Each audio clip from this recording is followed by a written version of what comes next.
Hello everyone, welcome back to my another video. প্রথমে একটা বড় ভিডিও দিয়েছি পঞ্চমী লুকের। ভিডিওটা যদি তোমরা দেখে না থাকো তাহলে এক্ষুনি গিয়ে দেখে নাও। আর এটা হচ্ছে আমার ষষ্ঠী লুকের ভিডিও। এটা আমি একটু শর্ট ভিডিওই রেখেছি কারণ তোমাদের দেখতে যাতে একটু সুবিধা হয়।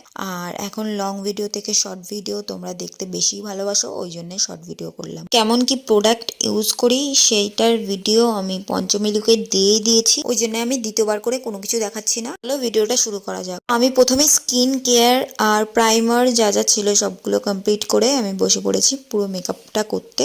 প্রথমে আমি ফাউন্ডেশন লাগিয়ে নিয়েছি, তারপরে আইব্রোটা ফিল করে নিয়েছি। দেন খুবই একটা সাটেল, খুবই লাইট একটা আই মেকআপ লুক আমি ক্রিয়েট করেছি। আমি নর্মালি এরকম মেকআপ খুবই পছন্দ করি। মেকআপ হয়ে যাবার পরে আমি ব্লাশার, কন্ট্যুর এইগুলো ইউজ করে নিয়েছি। তারপরে হঠাৎ করে মনে পড়লো হাইলাইটটা ইউজ করা হয়নি, তারপর হাইলাইটটা ইউজ করে নিলাম। খুব ভালোভাবে দেখতেই পাচ্ছ কত সুন্দর গ্লো করছে। আর মেকআপ লুকটা ভালো লাগলে অবশ্যই লাইক, কমেন্ট, শেয়ার করে দিও। বাই।